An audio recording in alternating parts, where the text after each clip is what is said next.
মোবাইলে কোরআন তেলাওয়াত শুনলে সওয়াব হবে কিনা খুব গুরুত্বপূর্ণ একটি বিষয়।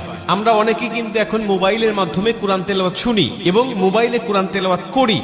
মোবাইলে কোরআন তেলাওয়াত যদি আপনি না পড়তে পারেন বা কুরআনুল কারীম যদি আপনি না পড়তে পারেন, তাহলে কুরআনুল কারীম শুনবেন বা কোরআন পড়তেও পারেন, আবার মোবাইলেও মাধ্যমে শুনবেন, তাহলে আপনার সওয়াব হবে কিনা খুব গুরুত্বপূর্ণ একটা বিষয়। আজকে অধিকাংশ ইয়াং যারা, তারা বেশিরভাগ কুরআনুল কারীমের তেলাওয়াত তারা মোবাইলের মাধ্যমে শোনে।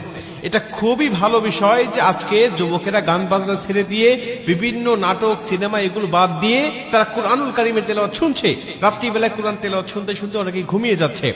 আর কোরআন তেলাওয়াত শুনলে আপনার সওয়াব হবে কিনা এ ব্যাপারে আল্লাহ পাক স্বয়ং নিজে কুরআনুল কারীমের মধ্যে উত্তর দিয়েছেন। আল্লাহ বলছেন, ওয়াইদা কুরিয়াল কুরআনু ফাসতামিউ লাহু ওয়ানসিতু লাআল্লাকুম তুরহামুন। আল্লাহ পাক বলছে, যখন কুরআনুল কারীমের তেলাওয়াত হয় তখন তোমরা চুপ থাকো, তোমরা কথা বলো না।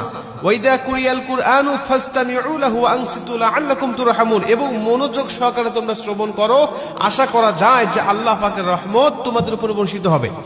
আল্লাহর কোরআন আপনি শুনবেন মোবাইলের মাধ্যমে হোক, আর কারো কণ্ঠে হোক, আর সামনাসামনি হোক, আপনি যখনই কুরআনুল কারীমের তেলাওয়াত শুনতেছেন তখনই আল্লাহ আপনার উপরে রহমতের বাড়ি ধারা বর্ষণ করছেন। অতএব মোবাইলের মাধ্যমে আপনি কোরআন তেলাওয়াত শুনতে পারবেন, এটা হলো প্রথম নম্বর কথা।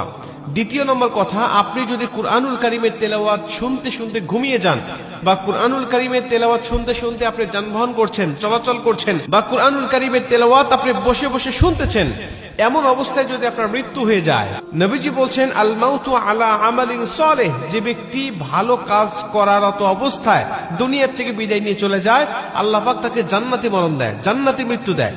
আমাদের মৃত্যু কখন হবে, আমাদের মরণ কখন চলে আসবে আমরা কেউ জানি না।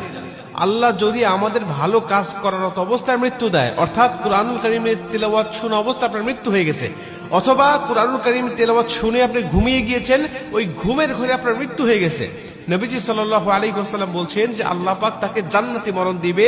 শুধুমাত্র তাকে সওয়াব নয়, বরং মরণটা জান্নাতি হয়ে যাবে। আর কোনো ব্যক্তি যদি জান্নাতি মরণ পেয়ে যায়, তার কবরে, হাসরে, মিজানে, ফুলচিরাতে কোথাও তার কোনো বাধা নাই, কোথাও তার কোনো টেনশন নাই, সরাসরি আল্লাহর 10টি পৃথিবীর সমান একটি করে জান্নাত তার জন্য অপেক্ষমান। মুসলমান ভাইরা আমার, এজন্য আল্লাহ পাকের কুরআনুল কারীমের তেলাওয়াত আপনি করবেন। যদি কুরআনুল কারীমের তেলাওয়াত করার পাশাপাশি কুরআনুল কারীমের তেলাওয়াত আপনি শুনতে চান, তাহলে অবশ্যই আপনি কুরআনুল কারীমের তেলাওয়াত আপনি শুনতে পারবেন। যদি সামনাসামনি কাউকে না পান কুরআন তেলাওয়াত শোনার জন্য, বা সামনাসামনিও আপনি শোনেন, আবার মোবাইলের মাধ্যমে আপনি শুনতে চান, তাহলে আপনি অবশ্যই শুনতে পাবেন। এতে কোনো সন্দেহ নাই, এতে কোনো সমস্যা নাই। বরং যতক্ষণ আপনি কুরআনুল কারীমের তেলাওয়াত শুনতে থাকবেন, ততক্ষণ পর্যন্ত গুনাহ থেকে বেঁচে থাকতে পারবেন। এবং যতক্ষণ